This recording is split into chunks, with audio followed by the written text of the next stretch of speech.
found something you never want to see on your dipstick.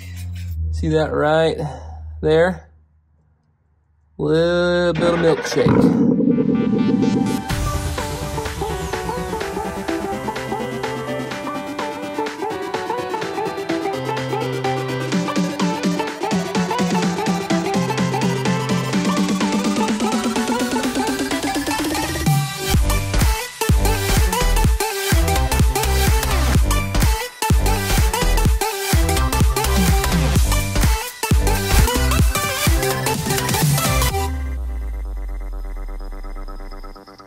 Today we're going to take a stab at getting these wheels all clean. They are rusted, they are in not that great a shape, and they just have some pitting and stuff, and they basically just need to be addressed. I'm going to eventually replace these to something that I like a lot better, and I think it's going to fit the direction that this truck is going to be going. But for the time being, and because I just put brand new tires on this thing, we're going to try to get these wheels cleaned up and see how we can bring them back to life. So in order to do this, we've got some SOS pads here, which it does say on the back of the box. Chrome bumpers. So these are chrome wheels. They should be about the same thing. Also got some sweet heavy-duty Chemical Guys metal polish and just some distilled water and the Walmart special microfiber towels. So we're going to attempt to tackle these. This is actually one of the better ones, but it's got some, you can see some rust on that center cap there, and then just some light rust around the edge of these wheels, and then the front ones are actually significantly worse. But today we're going to tackle this one. Let's see if we can bring some life back into these things.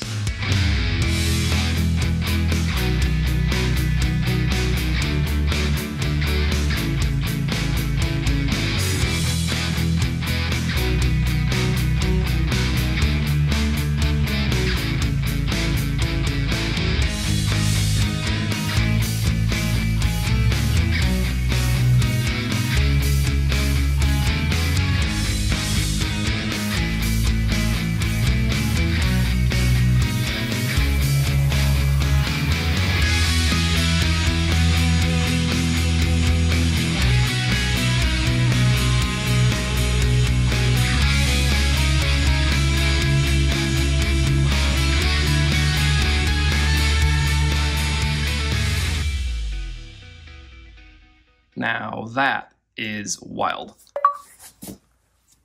I mean, that is a mirror in the chrome. Yeah, did not expect that at all out of this wheel. Super excited to get into the other three and see if they clean up as well as this one. The front driver's side is probably the worst of the four. I'm not real sure that that one's going to be able to get brought back from the brink, but might keep these on a little bit longer than I originally anticipated if they come out like this. Now we just got to knock out this little gross, disgusting center cap. And just like the wheel, that cap came out amazing. Oh, shiny.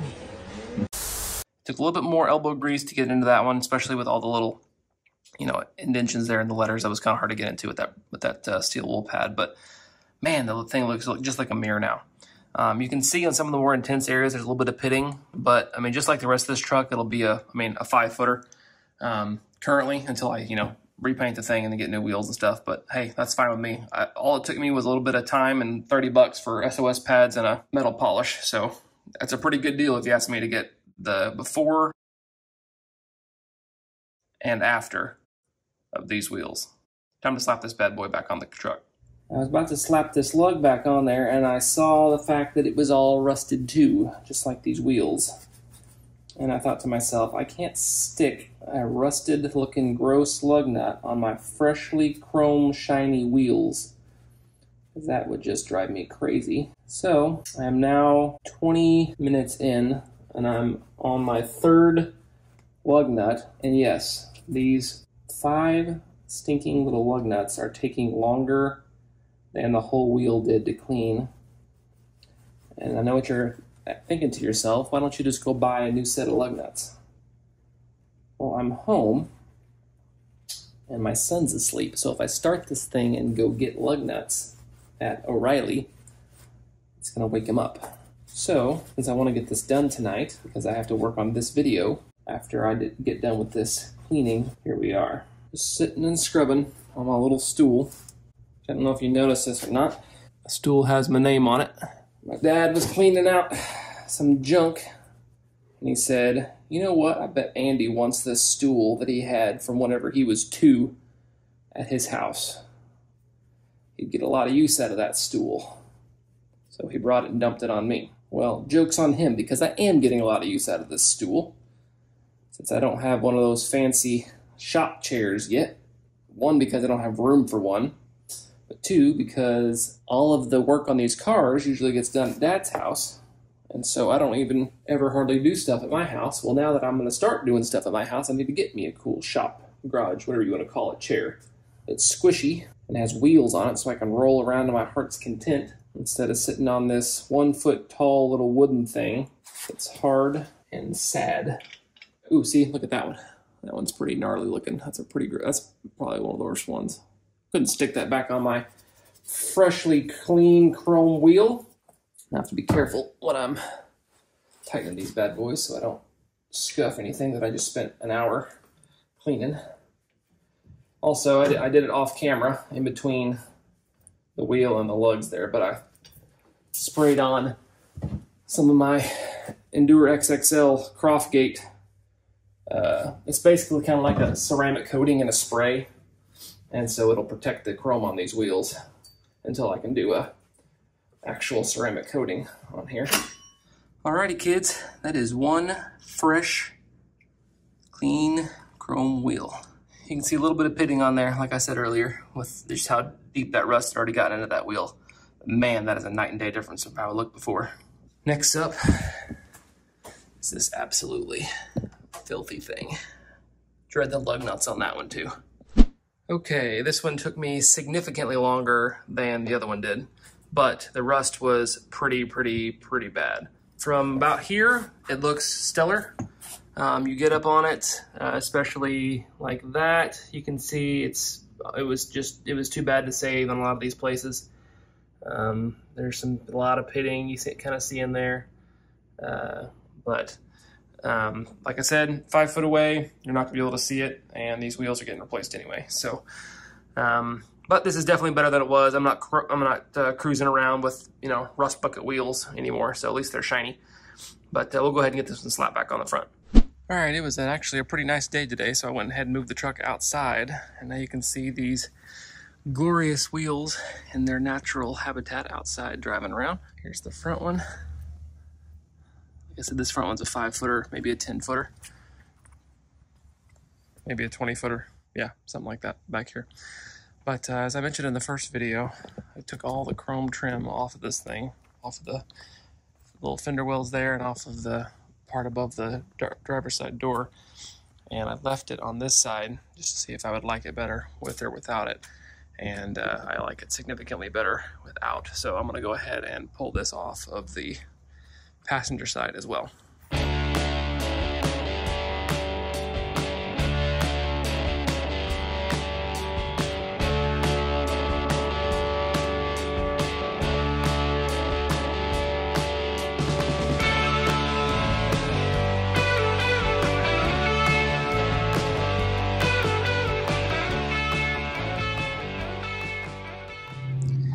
All right, that looks way better. Okay, now that's your opinion. Get that chrome off of there that doesn't need to be there. And next up, I think we're gonna try to tackle these wheels. And I noticed it was kind of funny. I was taking this chrome piece off right here, and this whole fender was loose. I took the last screw out, and this thing was like brrrr. And so I looked under here, and there's a bolt up under here that wasn't even like remotely tightened down. So shot some WD-40 up in there, pulled it out, and looked at it, and looked like the washers were not stacked in there correctly. It was just bolt head, 2 washers, and then the fender on top of that. So I put a bolt or a washer up inside the fender, washer, bolt, and got it all tightened back up in there, and now it's snug. So okay, so one of the things that this truck has been needing since I bought it is this ignition module right here. It is on its way out on my truck. You can see this leak right here. When I first bought the truck, I thought it was coming from this jack, that it was maybe hydraulic fluid coming out. But no, turns out when these ignition modules go bad, there is a black like resin on the back. Here's a new one. That's what they look like new. That melts. Well, I guess when these get too hot and worn out, this stuff melts. and it turns into this little goop that just pours out the bottom of these things, and it just gets all over your driver's side top of the fender here, and I'm assuming it can't be good for it. So I don't know if it's corrosive or not, but we need to get this thing out of here. It looks like it's probably either original or it's only been replaced once because it is old looking thing. The nice thing about these though is that it's super easy to swap one of these out. So you just have 4 bolts, 1, 2, and then 2 on the other side, and then these 2 plugs right here, and you just pop those 2 bad boys right out and then put the new ones in and you'll be good to go.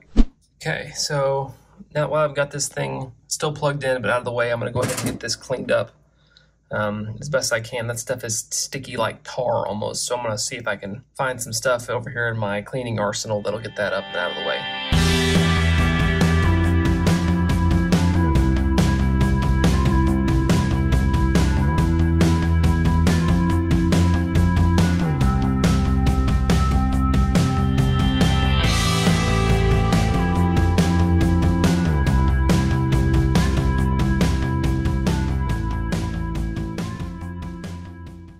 So that is better than it was. I just put some more of that Goo Gone on there and let it sit. I'm going to unplug the battery before I mess with any kind of, wiring anything over here. I'm going to unplug the battery. I'm going to do that, let that dry on there, and then hit it one more time with the shop towel and a little scrubber there, and then swap out these ignition modules.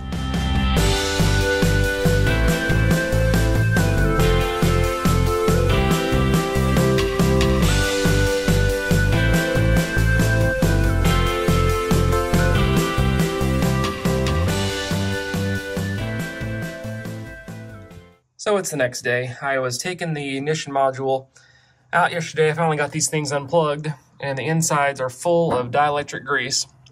And of course I didn't have any of that here in my garage, and so I hit pause last night. I'm assuming that since those things were both full of it, that's probably why that old module lasted as long as it did.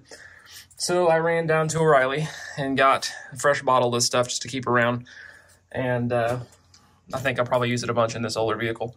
But while I was in this engine bay last night, I happened to notice that my air filter is just completely disgusting. They're supposed to be white. So when I went to unhook the battery to take that ignition module out, I noticed that these things are just beat all just to pieces. And so I had to go and grab another set of those as well. While you're in there, you know how the furnace goes. So let's get this new ignition module put back on.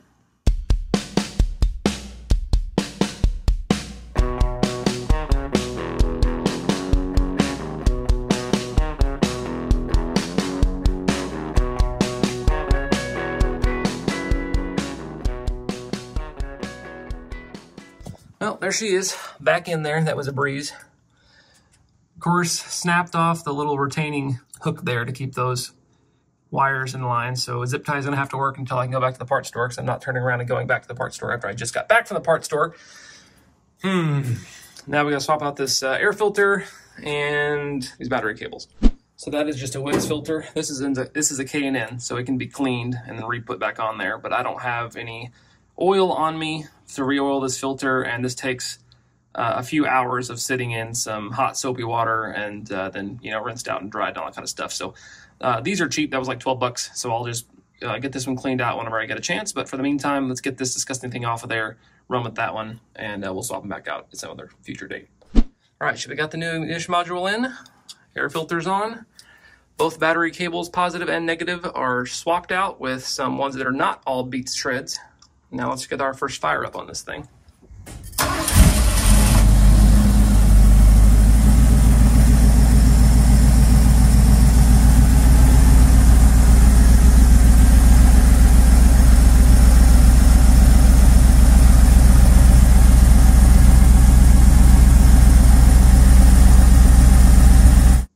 All right, so nothing caught on fire. That means we're good to go. On to the next thing. Okay. We have a little bit of a problem. Was driving this thing back home from church last night, parked it in the garage, get out and check the transmission fluid, as you do whenever your truck leaks, and check the oil as well, and found something you never want to see on your dipstick. See that right there?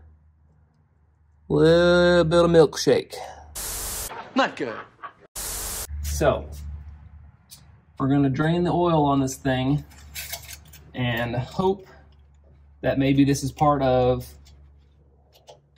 the truck being, 1, driven not very often, 2, driven short distances, and 3, the fact the weather's changing, it's getting real cold outside, you get a little bit more condensation in your fill tube there, or in your dipstick tube, and just kind of all around on these older trucks. So let's do an oil change on this thing and see what the oil looks like. Cross your hands and your toes and everything you got to cross, that this thing is not coming out chocolate milk brown.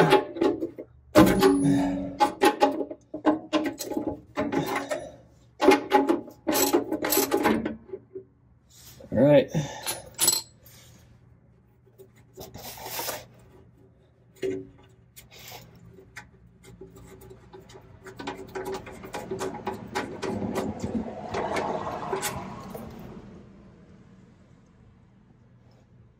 And that, kids, looks like normal oil. Hallelujah.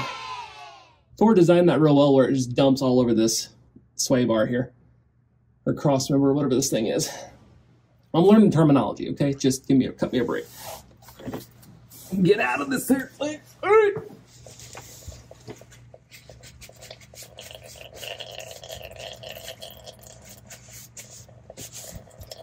And as always, if you take anything off your truck, you gotta rack a couple knuckles. That bolt was on there tight. I'm assuming it's because there was a little bit of leak happening there, and so they just shorked it right on down there as far as they could get.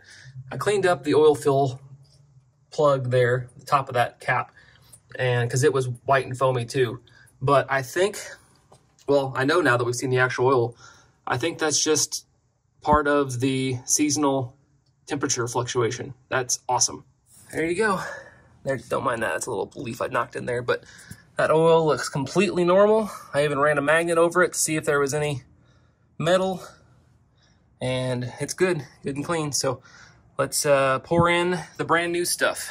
All right, for this oil change, we're going with some Valvoline VR1. It's good for classic cars and racing. We're going with the 10 weight 30. That's what a couple of guys recommended that know a lot more than me about these.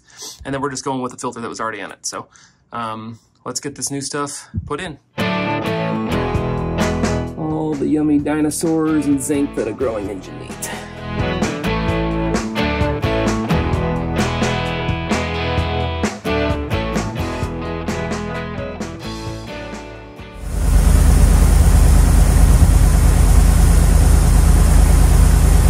Alright, so she took about 5.5 quarts of the VR1, put in 5 quarts just to be sure, because the internet said both 5 and 6, depending on which forum you looked at. And so put 5 in, started up, let it run for about 30-45 seconds, and check the dipstick, and it was a little bit low, so added about another half quart in, and just checked it again, and it looks right in the middle of the safe zone, right where you want it. So we're going to have that other half quart in case it leaks, which it will, because this thing still needs to be all taken apart and have all the gaskets replaced. But for the first oil change, just to make sure that this thing wasn't bleeding coolant into the oil, we are good to go.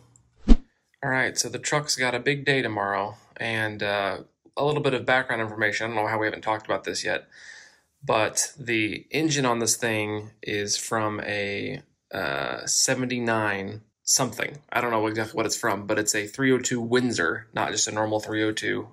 Here's the casting number up on the screen. That's how I verified that.